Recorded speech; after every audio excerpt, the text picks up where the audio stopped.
Namaskar. Hello and welcome to PGurus channel. I'm your host 𝗏𝗏𝗙𝗏. Today I have a brand new guest. Meet 𝗏𝗏𝗙𝗏𝗏𝗏𝗏, senior journalist for over 30 years. 𝗏𝗏𝗙 ji, Namaskar and welcome to PGurus. Namaskaram. My pleasure. So viewers, 𝗏𝗏𝗙 has been involved in many senior roles in journalism. He, like me, is also an engineer. And somehow we accidentally tripped into journalism. I first request you, sir, to talk about a little bit about your background and experience. Then we'll go into our topic for the day. Thank you for having me. Very simply, I studied engineering, but never was an engineer even for a single day. The passion has been, if that is the word, because it's become a kind of a cliche to use the word passion. But for want of any other word, I'll stick with passion, was writing, sports primarily. That's what got me into journalism. I started with sports primarily. Then, as luck would have it, I tried my hand at every brand of journalism, financial journalism, music, films, politics, and one thing led to another. I eventually ended up as editor and publisher of Newsway, which was Chennai's leading eveninger, and I was also the editorial director of Talk Media, which was then again very Chennai-specific neighborhood journalism, which for one of the pioneers of that I can openly say that I was there. I worked there in that capacity for over nearly 2 decades. Ever since COVID, I've been into freelance journalism. So that's briefly about me. Wonderful. 𝗥𝗘𝗙𝗘𝗥𝗘𝗡 Healing Village. It's a little piece of heaven on earth that's hiding at plain sight. What's so rare about 𝗥𝗘𝗙𝗘𝗥𝗘𝗡 is the opportunity to just receive so much deep nourishment and care. So today, viewers, we're going to talk about a small niche community that thrives around Chennai area primarily, but it's now spread across the whole world as people who imbibe that have taken that message and spread across the world. I'm talking about classical music, Carnatic music style. It also has elements of Hindustani, and it's not just music, it's art, it's dance form. In fact, the next music season is coming up. It's usually in the months of December and January, and this is a big deal. There are 50 sabhas in Chennai? Yeah, anywhere from 50 to 75, that's the general number. Some people even put it past 100. I see. And the interesting thing is now the fastest growing, according to many, in real estate is retirement home communities. As a matter of fact, these communities have their own auditorium. And you have a captive audience that those who like these kinds of arts and forms, they can be your audience too. So this is sort of finding a revival also in some places. Very true. It's good you straight away brought up the retirement homes, because not just retirement homes, even big gated communities. Yes, they have their own auditoriums too. One of those which has really become popular is not too far away from where we sit. It's in Vadapalani. That has become hugely popular in the last 2 years. So you are right. They are finding niche. Already the Carnatic music community, as you said, it's very niche. Within that, they are finding niches within gated communities and old age homes. True. That's pretty interesting. Thank you. So while all this is happening, and we're seeing the next generation of artists coming, they are trying various things. There's fusion and there is also traditional stuff. And brilliance is coming out in its own way. What I'm more concerned about is some of the established academies, music academies, so on and so forth. The art form is well defined according to me because it's 200, 300 years old. More or less the rubrics that were set are still being followed. There's not much of a departure from that. And this is rich content. Whichever form you take it, it's very rich content. Yet you see some of these what I would call obstacles. If you ask a classical art, music, dance performer, what is the pinnacle of their achievement is to go and perform at music academy. Fair enough. Right? Yeah. And then to be awarded from there was icing on the cake. That's exactly. Last year it went through a lot of controversy, music academy. Let's set that thing aside, but overall, talk to us a little bit about the atmosphere. As Chennai is probably its best December month and January month. Yes. The coolest you can expect, And talk to us a little bit about how the scene is, how it is now, and where do you see this going? I mean, where do I see it going? Let's keep it aside, as you Okay. say. I mean, the best month of Chennai is, in terms of weather, is certainly December and January. And my music season is, actually it falls in the exact mid, December 15th to January 15th, which is Margazhi in Tamil. So Margazhi, see, how did this Chennai season came about is itself, see, Margazhi is generally in Tamil, they don't do their weddings in Margazhi month. So these musicians who otherwise would have been employed, I mean, their performances were many in the weddings in those days.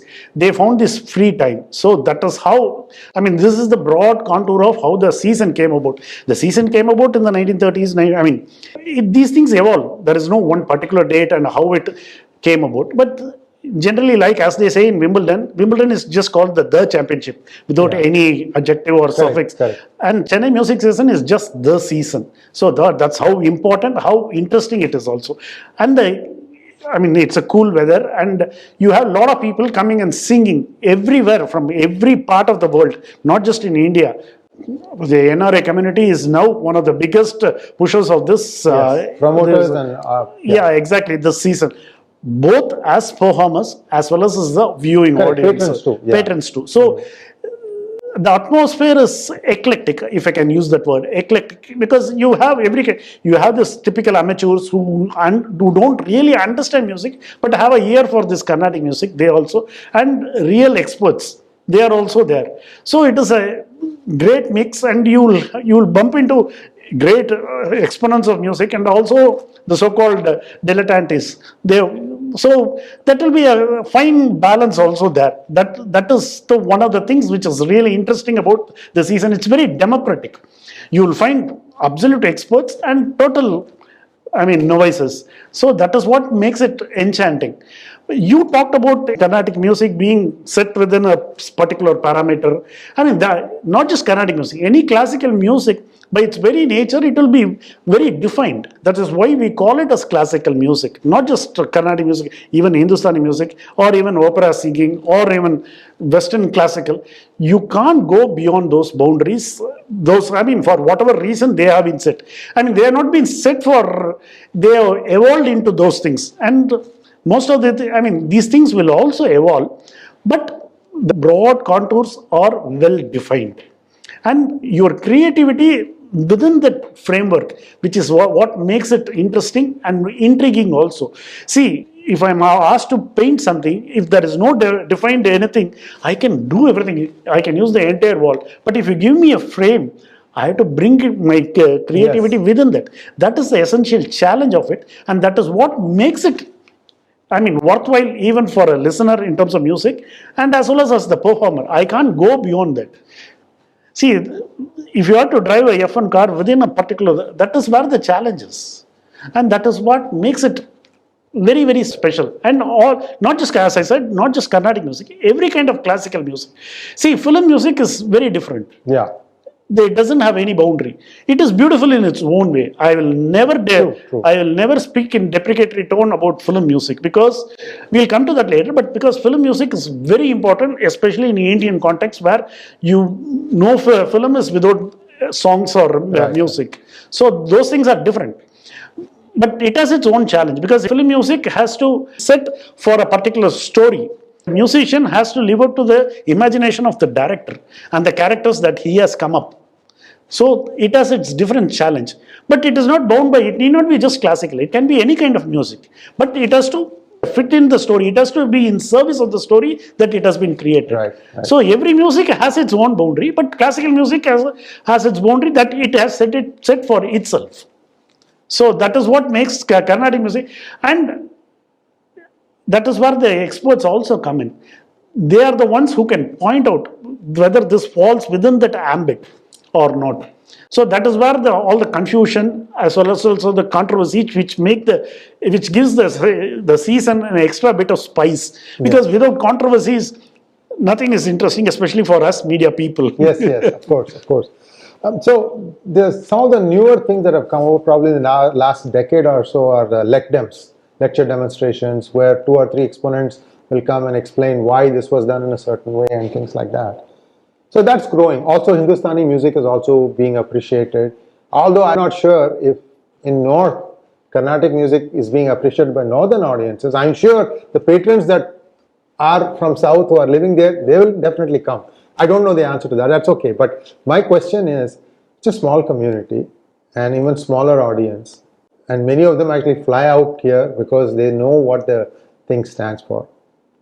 Why is the general community taking pot shots at such a small thing? It is not political. If you are good at music, that doesn't give you any votes. It doesn't have any connotation. It's not an expression of power. It's an expression of joy, of bhakti. So why is this being attacked? Every year, something or the other. It pains my heart. I mean, you guys step aside. You are actually getting good money. Many people spend lakhs and lakhs of rupees just to be here for that month. What is your problem? That's what I feel like asking. Okay, we'll start with the lecture demonstration that you started with. Lecture demonstration is one of those subcultures of within the season. Not every sabha is involved in lecture demonstration. A few top sabhas, especially in music academy, and I find lecture demonstrations are very good. Some of them, not everything, every lecture demonstration, but many of them are extraordinarily well researched and they are real scholars. And it is through them we get to understand the various facets of Carnatic music, its history, its culture, its tradition, and the various nuances and the various facts and factoids involved with not just Carnatic music itself, some of its pristine performance in the past. So you get to have an insight. So I generally look forward to this lecture demonstration because it opens up your eyes.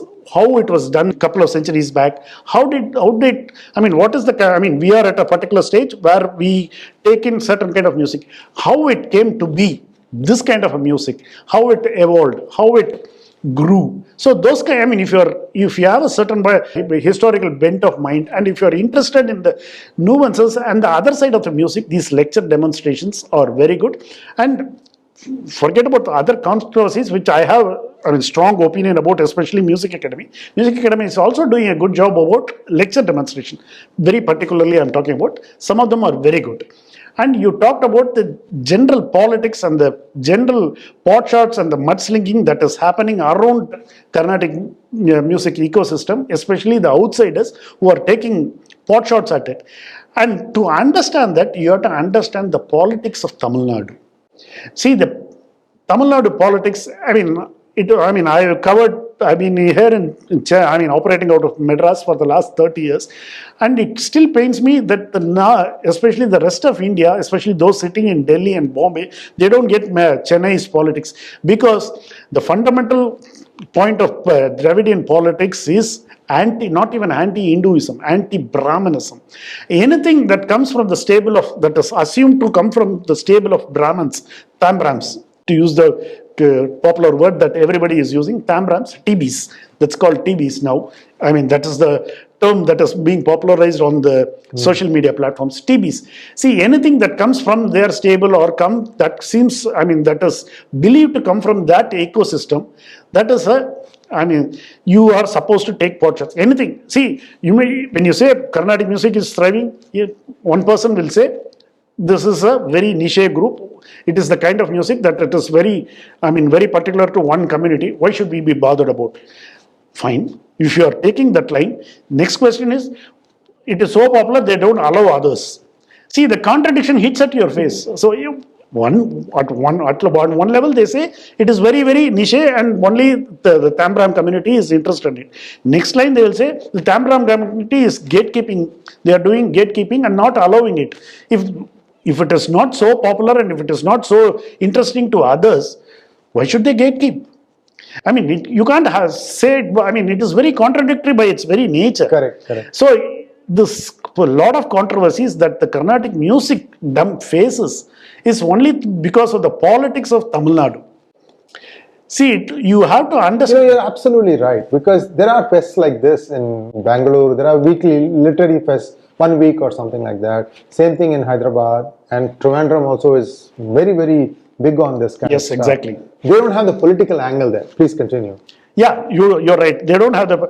See, it's one of those things. It's also interesting why Madras became the headquarters of so-called headquarters, not the, it's at least the nominal headquarters of Carnatic music is because it was, Madras Presidency was the beehive of all musical activity, not just Carnatic music.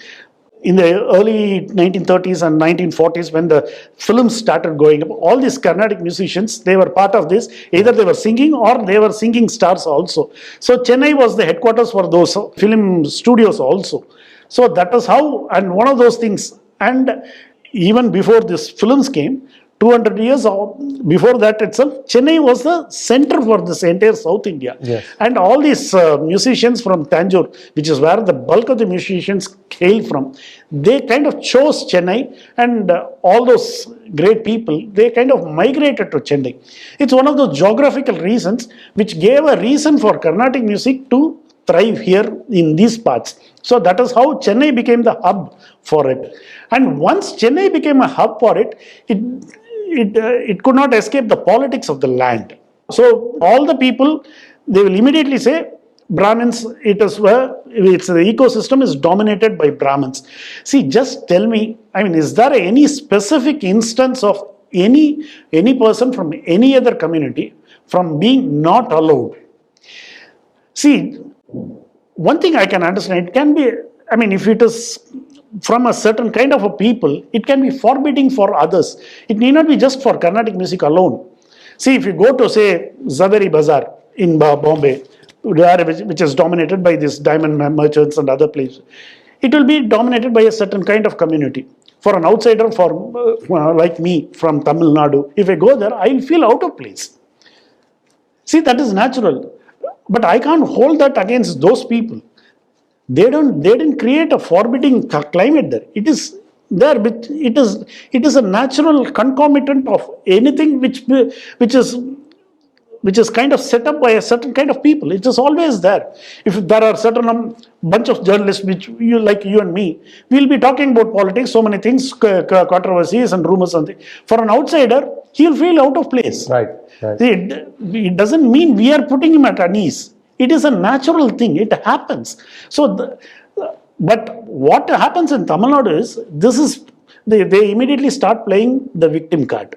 So they are not allowing the other outside community. See, just because who teaches it? If they are really interested in it, they would have taken it, they would have started it. It's a very democratic art. Actually, art by its very nature, art by its very nature is very democratic. So it doesn't need one single person. There can be so many people. There are so many variety of singers, so many varieties of musicians, instrument players.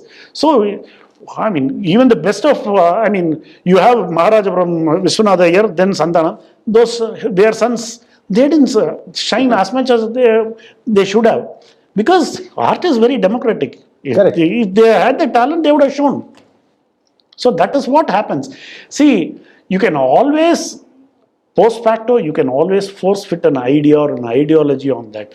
But whether that is actually true or not, that we have to understand. That is where journalists like us, we have to show them what it is. We have to put everything under a microscope and show it to people. I mean, we are not here to give them the ideas, but here we are there to show them what it is really. And let them make their decisions and let them come to their own conclusion. Thank you so much. I just wanted to say that these art forms, all of them, it doesn't matter whether it is Bharatanatyam or music or any other thing, even instrument playing, they were not the preserve of Brahmins. If you look at the kingdoms that existed, there was a community. They used to be called Pillaimars, and they were the exponents in all these things. They were the experts. They used to. This Nadaswaram especially, I mean, it's good you brought about the Pillais, because the best, I mean, it's a very personal choice. The best kind of Carnatic music for me is Nadaswaram, especially when it is played within the hallowed precincts of a temple, big or small. And there is no music better than that. That's a very personal, I mean, these are all very personal choice. But Nadaswaram, which is what Tamil Nadu is very famous for, which is full of, I mean, everything that we believe is part of Hindu tradition is kind of encapsulated through Nadaswara music, and that Nadaswara music used to be the preserve of this Pillai community. They were outstanding. Right from the best in the business was Rajaratnam Pillai. So you can't see anybody beyond him.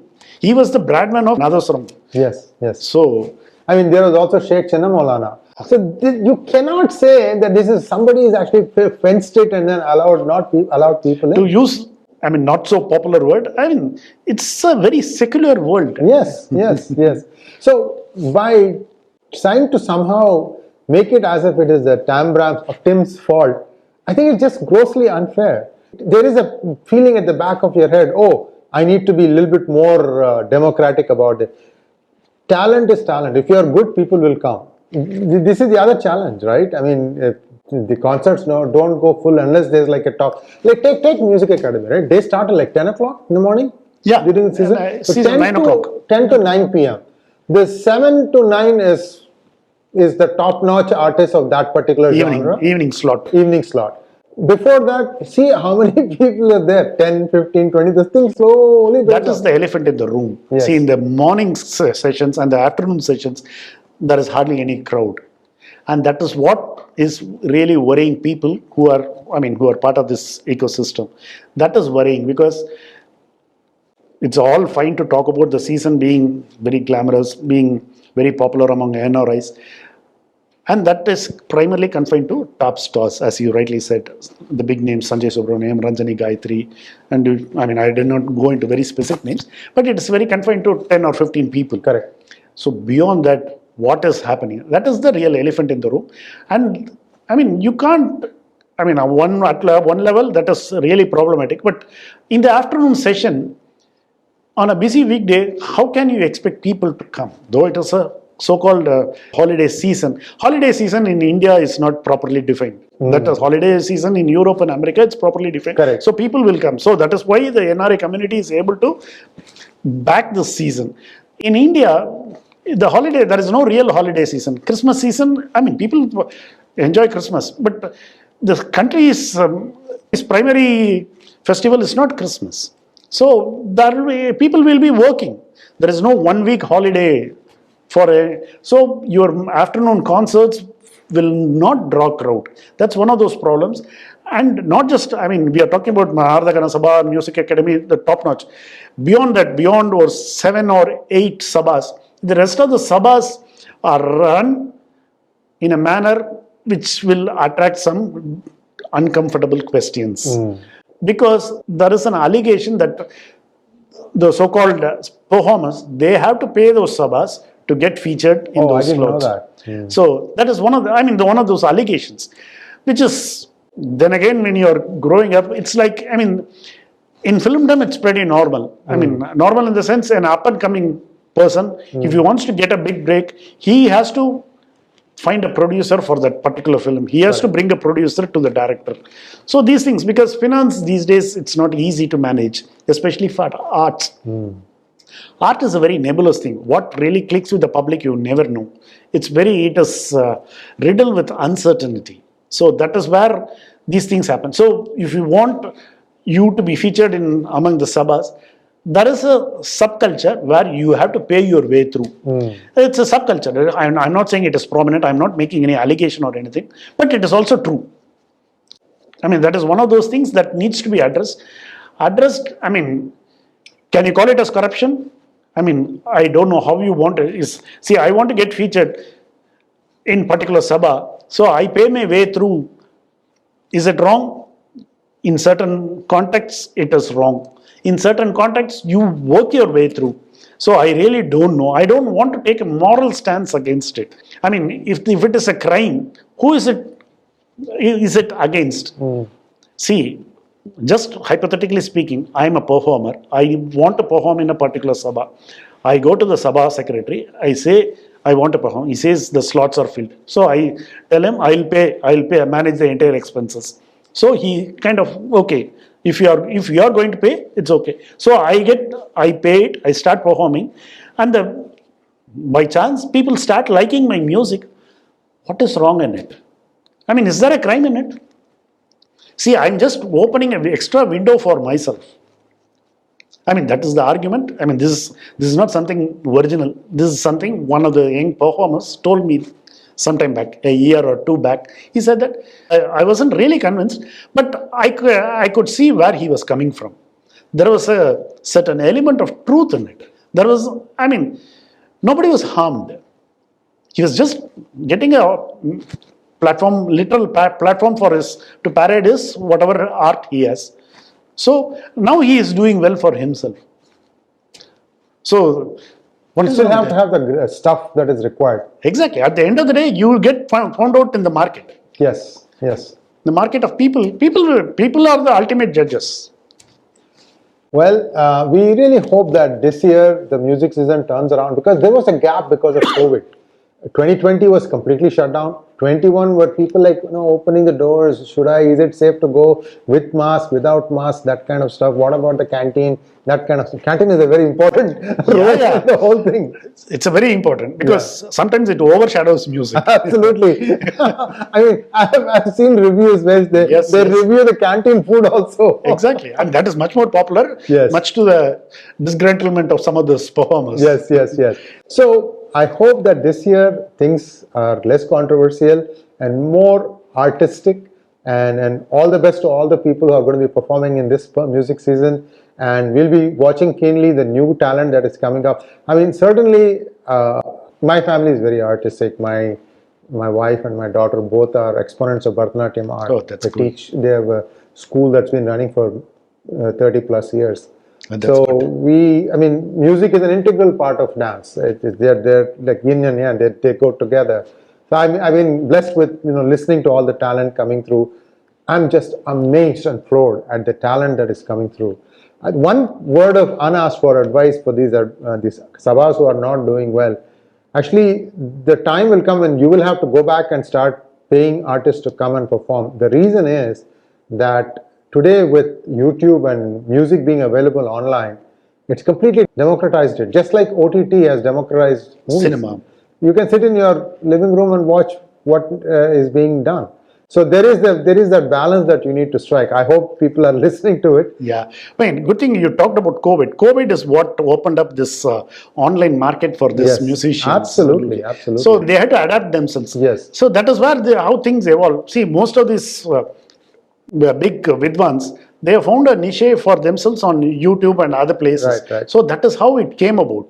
So adversity teaches you. Adversity brings the best. It's the mother of invention. Right. So that is how it happened. So other thing is, I mean, you talked about that other controversy.